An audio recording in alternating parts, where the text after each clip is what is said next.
Good evening, parents and my dear children. Once again, I am giving my sincere thanks to all viewers who all are watching this amusing program, My Teachers. And with I am giving a due respect to my all teachers and my department heads. So let me start my program today. So today I am going to take company accounts issue of shares. You know that this chapter is very important for board examination. So let me start with this program. So company accounts. So here first of all I am going to discuss. So what do you mean by joint stock company? You know that we are already studied sole trading concern and partnership business. So then what is the reason?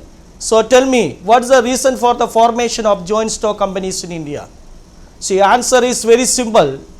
So in India, you know that the formation and management of joint stock companies are governed by the provisions of Indian Companies Act 1956. And also you know the history of joint stock companies in India. So we have sole trading concern and also we have partnership organization.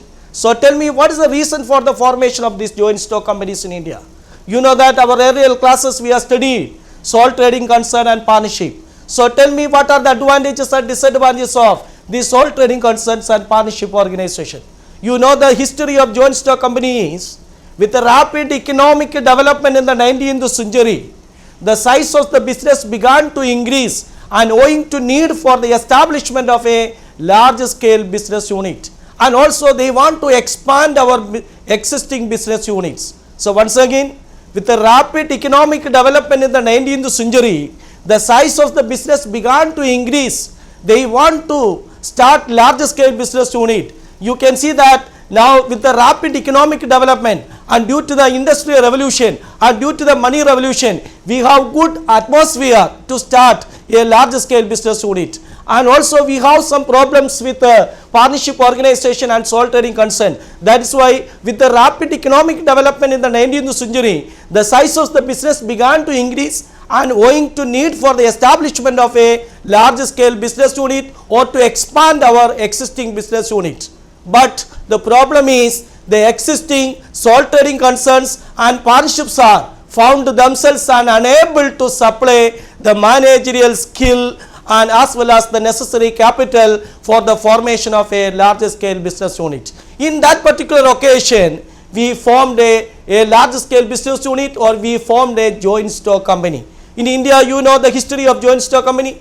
In India, the Joint Stock Companies Act was passed by the central government in the year 1956. Then tell me, what do you mean by joint stock company? You know that we are studying what do you mean by joint stock company and what are the advantages and features of joint stock company, what are the different type of joint stock company, how the joint stock companies are collecting the capital. Nowadays you know that the capital and shares and capital structure have its own importance is there.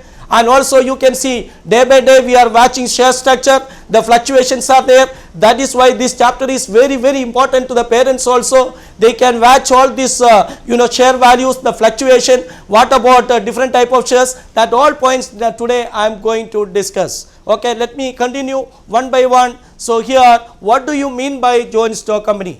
You know that we are already studied sole trading concern, we have studied partnership organization. So let me ask these questions to the my students. What do you mean by joint stock company? You know that the section 3 of the Companies Act 1956, so defining joint stock company means it is an artificial person created by law having a separate entity and perpetual succession. Once again, it is an artificial person created by law having a separate entity and perpetual succession, and separate entities are there. So this is what is called joint stock company. But also you know that it is very difficult to define the term joint stock company in one or two sentences, even if many scholars are trying to explain this word in their own styles. And out of that, the one of the important comprehensive definition which is given by Lord Justice Lenley. You know that Lord Justice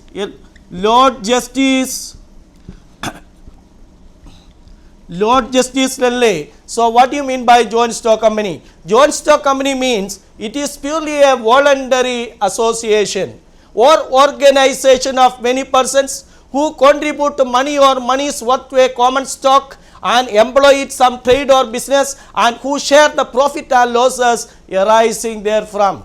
You can see that. So 100% this is the meaningful definition, and all features are there. When we are defining or when we are analyzing this definition, you are getting all the features of joint stock company. So once again, according to Lord Justice Lenley, so what do you mean by joint stock company? Company means it is a voluntary association or organization of many persons who contribute money or money's worth to a common stock and employ it some trade or business, and who share the profit and losses arising therefrom. This is what is called joint stock company. You can see that. So some salient features are there. When we are comparing with the partnership organization, sole trading concern, you can see lot of differences are there.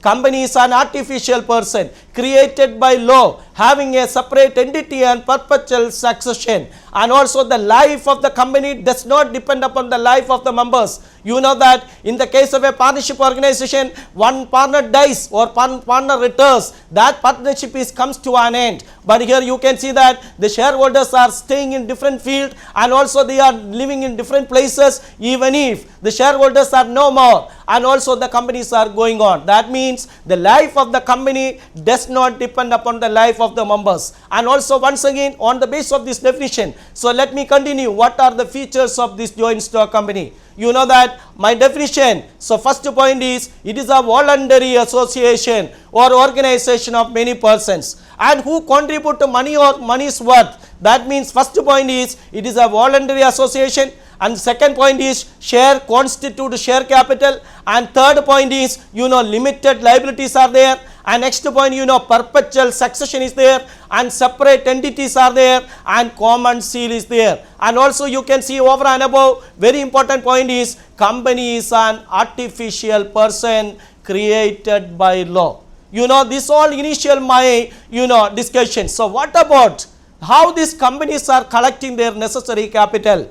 You know that we have studied lot of companies and also different type of companies. That all the theoretically 11th standard accountancy as well as business studies, we have studied all these points. So what do you mean by joint stock company? What are the different features of joint stock company? What are the different types of company on the basis of the liability and also on the basis of public interest, like chartered companies are there and statutory companies are there, limited companies are there, unlimited companies are there, company limited by guarantees are there, like you can see lot of companies are there. So here in this chapter I am going to discuss joint stock company, how they are collecting their capital. See, our chapter is how these joint stock companies are collecting the necessary capital. You know that in the case of a sole trading concern or in the case of an entrepreneurship, angel investors are there or seed capital is there. As and when needed, we are taking a venture capital from different sources, that is belongs to sole trading concern and partnership. You can see angel investors are there. With the help of angel investors, you can start entrepreneurship, and also with the help of venture capital and partners contribution, we can start partnership organization. But here that's a very very important point for the students. So how these joint stock companies are collecting their necessary capital? Normally joint stock companies are collecting the capital by issuing different classes of shares and debentures. So look at the monitor. So you can see that. So today I am going to discuss how these joint stock companies are collecting their necessary capital. You can see owned capital is there and borrowed capital is there, and also you can see we have studied debt capital is there. So here my point is, my point is how these joint stock companies are collecting the necessary capital. You can see the joint stock companies are collecting the capital. So by way of owned capital is there, like they are issuing different classes of shares and debentures. So let me continue. So what do you mean by actually capital?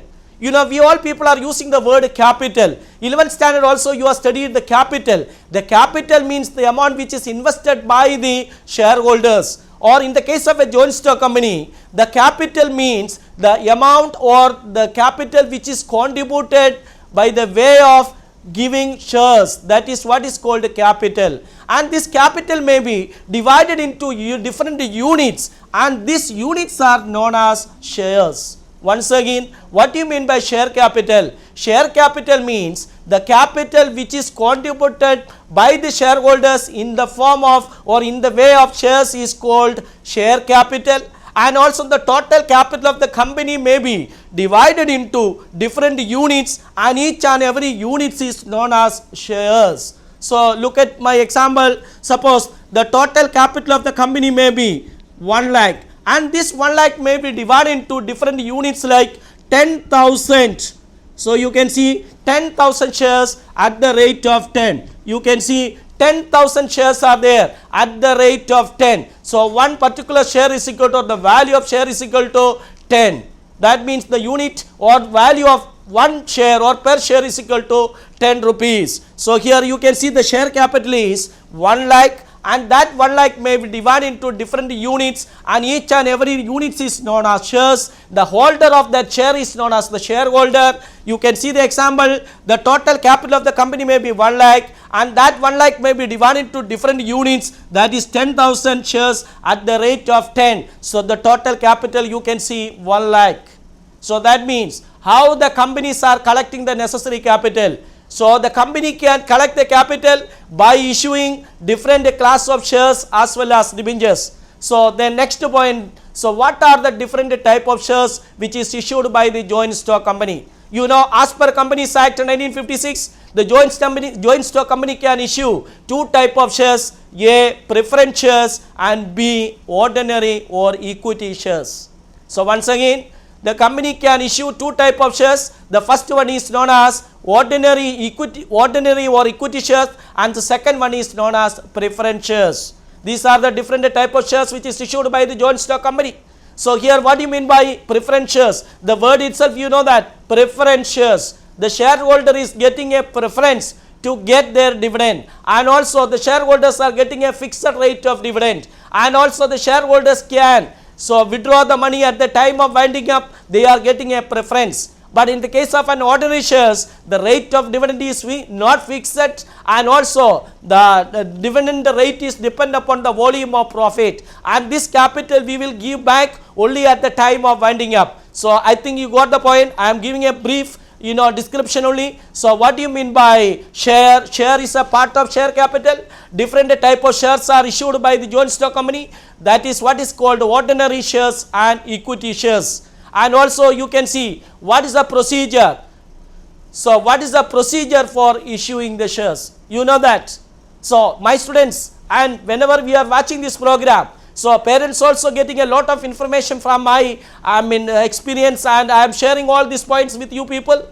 So how you are taking the shares? Normally what is the procedure for issuing the shares? You know that companies are normally issuing the prospectus. You know that the companies are going to issue the shares. I want to intimate to the public how I am giving information to the public. Normally companies are issuing the shares, and they are giving intimation to the public by issuing a prospectus. You know that first of all company is issuing a prospectus. So through prospectus they are giving an intimation to the public for issuing the shares.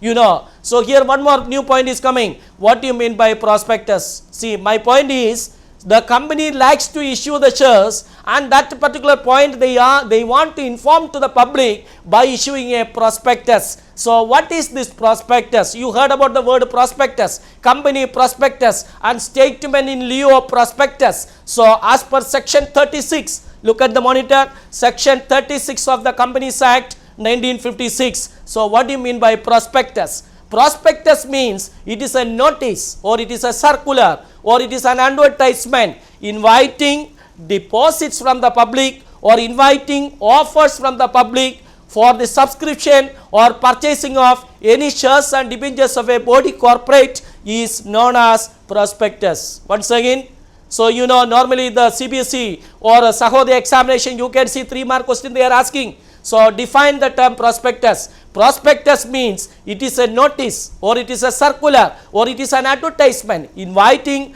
deposits from the public, or inviting offers from the public for the subscription or purchasing of any shares and debentures of a body corporate is known as prospectus. You know that it is an invitation. It is a notice to the public for taking shares. So it is an advertisement. It is in the way of advertisement we are giving to the public. See, listen, next point is, after reading the prospectus, we or the shareholder is getting certain inspiration, or they are getting certain temptation, okay, they likes to take any particular company shares. Example, Ponds India Limited, Larsen and Toubro Limited, Johnson and Johnson Company, and RK Bodro and Company, or Birla Institutes. So like that, these companies are, they likes to issue the shares. So first of all, they are issuing a prospectus. In the prospectus, so that the prospectus are ready recognized at any time. We can check the prospectus, and also through the prospectus we are getting a clear picture about the joint stock company, the name of the company, and the situation address of the company, and also the name of the board of directors, name of the chartered accountants, the type of shares they are issuing, and rights and duties of the shareholders, and also the rate of dividend, the capital structure, and method of maintenance of books of account,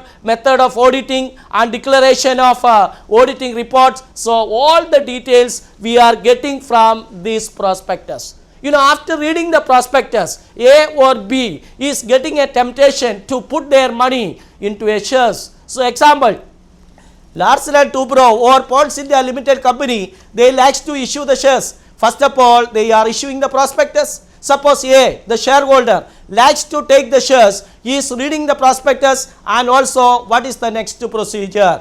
The next procedure, he is getting a clear picture about the company. Now he want to put the money through by taking the shares. So in the prospectus, they are given their authorized banks. So what we are going to say, so the authorized banks are issuing the applications on behalf of the companies. So you can see authorized banks are there. So we are going to the banks and collect the application money, and we are paying the application money. Then afterwards our work is finished. Fill the application and give application money. So here one more point is there. See, so previous example I said, suppose the value of share is 10. So this share 10 rupees we are collecting in the form of application money, allotment money, and calls monies. Once again, suppose application money is 2 and allotment is 3, and first call is again 3, and final call is 2. So total is 10 rupees. That means the companies are not collecting this lump sum amount. Normally companies are collecting like an application money, and they are collecting allotment money, and they are collecting first call money, and they are collecting final call money. You can see the total capital they are collecting by the way of different class of shares, and also you can see the procedure is, first of all they are issuing the prospectus, and through prospectus the shareholder is getting all the details, and the shareholder is filling the application and putting their money into the bank, and their work is over. The next our point is, what are the different terms for issue the shares? What are the different terms for issue the shares? The shares can be issued at par value, or shares can be issued at a discount, and shares can be issued at a premium. So what are the different terms for issue the shares? What are the different terms for issue the shares? Terms for issue the shares.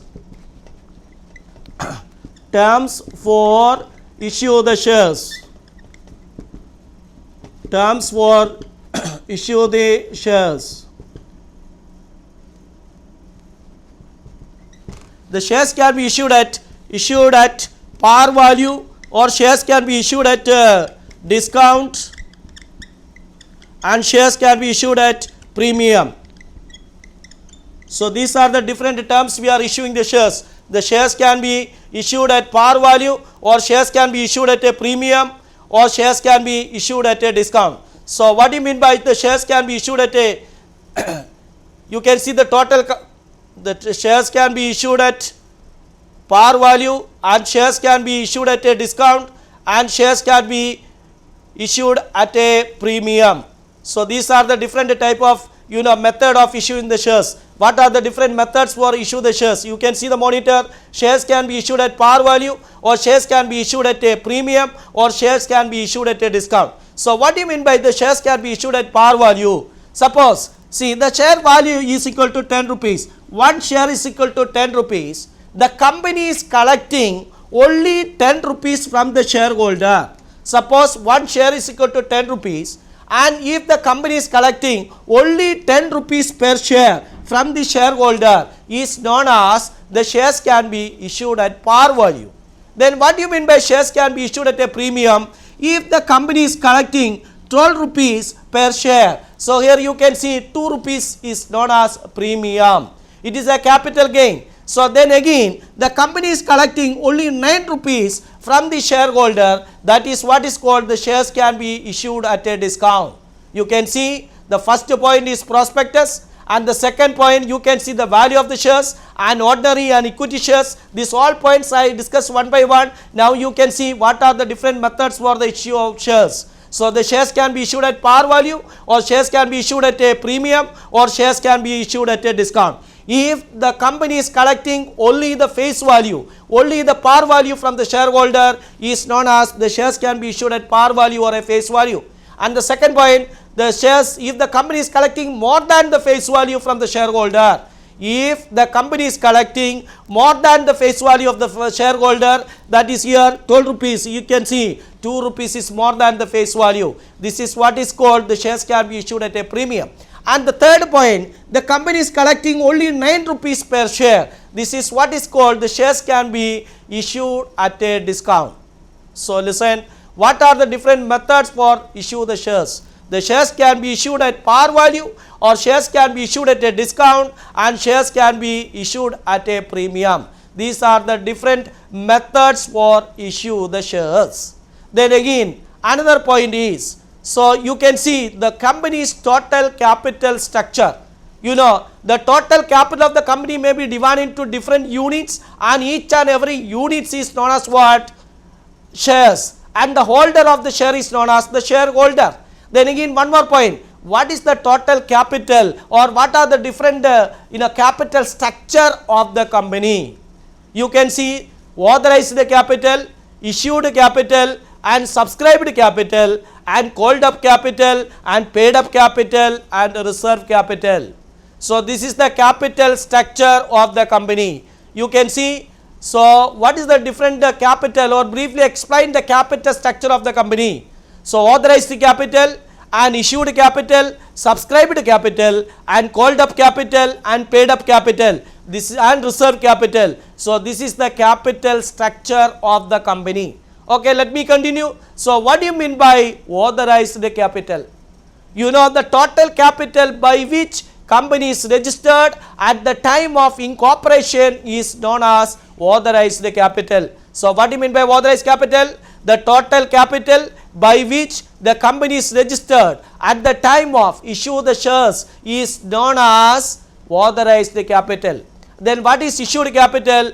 Issued capital means the part of the authorized capital what the company is offered to the public is known as issued capital. Then what is subscribed capital? And out of issued capital, the amount which is subscribed by the shareholders or the different applicants is known as subscribed capital. And out of subscribed capital, a part of the amount is called up by the company is known as called up capital. And out of the called up capital, certain amount paid by the shareholders is known as paid up capital. You know, all these points are very easy. You know, the total capital structure is there. Authorized capital as per Schedule 6 Part 1 Companies Act 1956. You know, the company's balance sheet is there. There they are clearly mentioned. So what is the capital structure of the company? Authorized capital, issued capital, and subscribed capital, and called up capital, and paid up capital, and the last one is known as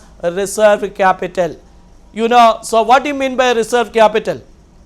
So listen, so now this is the time for break. So have a short break.